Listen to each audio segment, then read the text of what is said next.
millions die for nothing, and they knew it was for nothing. These were the young men sent into World War I.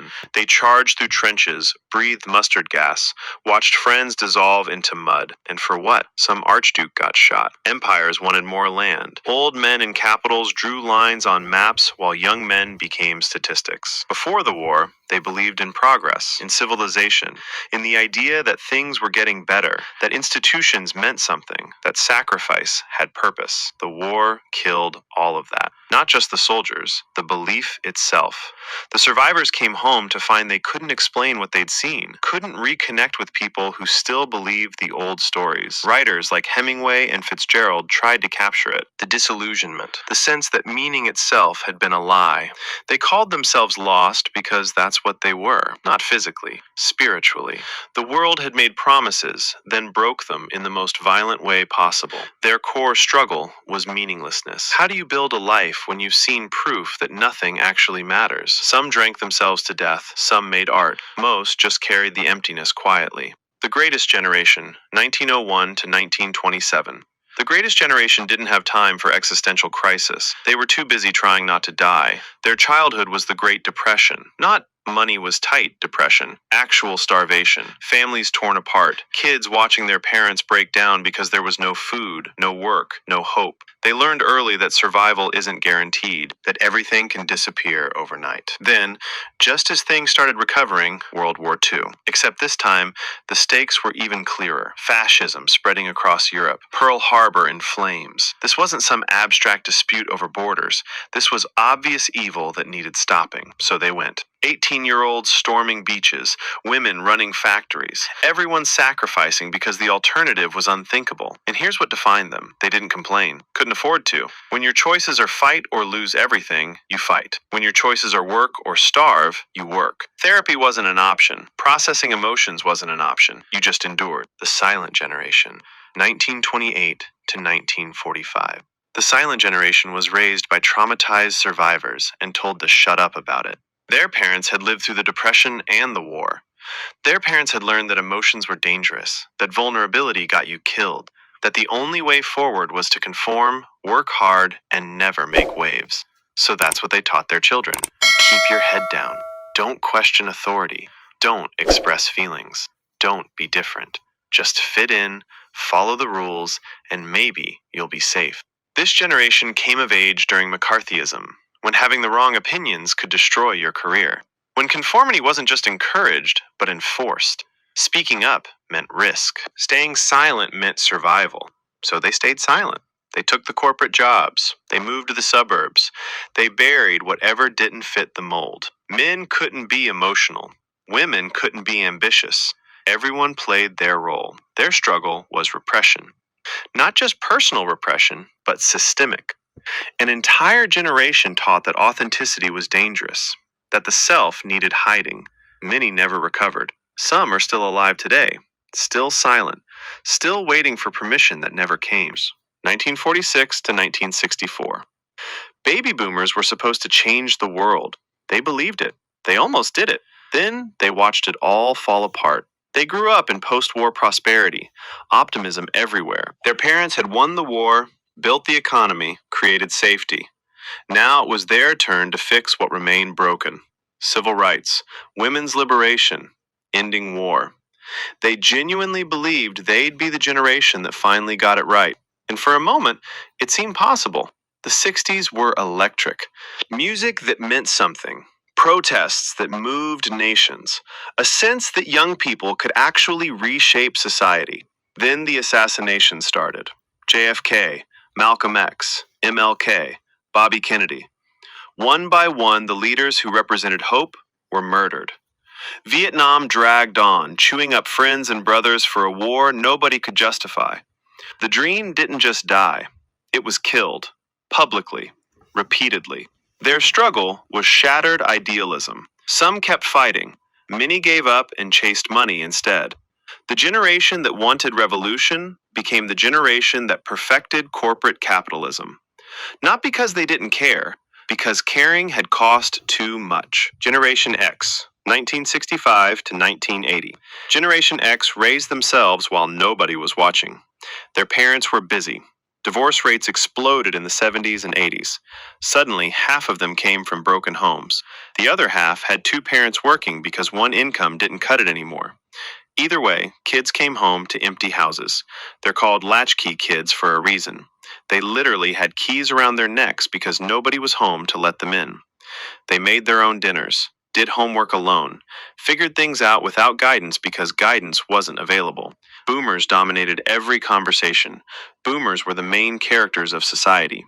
Gen X existed in the margins, watching their parents' generation take up all the oxygen while they just tried to survive adolescence unsupervised. This created something specific: independence, a dark sense of humor about everything, because sincerity had already failed their parents' generation. They didn't expect institutions to help them, didn't expect anyone to show up. They learned early that you handle your own problems. Their struggle was neglect, not dramatic abuse, just absence, being forgotten in the chaos of a changing society. Millennials, 1981 to 1996. Millennials did everything they were told. That was the trap. Study hard, get good grades, go to college, even if it means debt, because degrees guarantee good jobs. Work hard, hustle, grind, put in the hours. Success will follow. They followed the script perfectly, and the script was a lie. They graduated into the 2008 financial crisis. The jobs weren't there. The ones that existed paid poverty wages. Meanwhile, student debt ballooned. Housing prices exploded. The milestones previous generations took for granted, buying a home, building savings, starting a family, kept sliding further away. And here's what made it worse.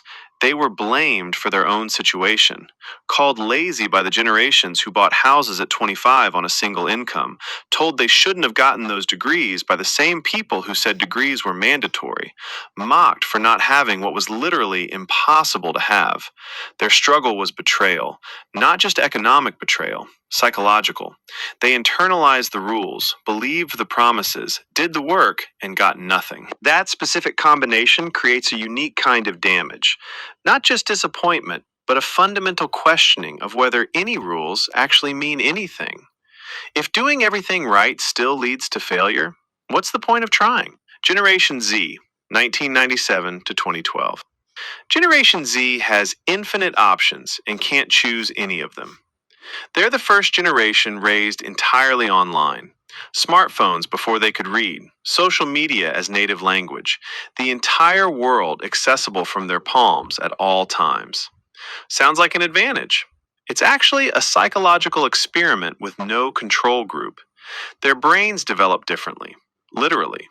The constant stimulation, the endless scrolling, the dopamine hits every few seconds. Their attention spans were shaped by algorithms designed to be addictive. Focusing on one thing feels almost painful when everything else is one tap away. In comparison, previous generations compared themselves to their neighborhood, maybe their school. Gen Z compares themselves to the entire world. Every success story is visible.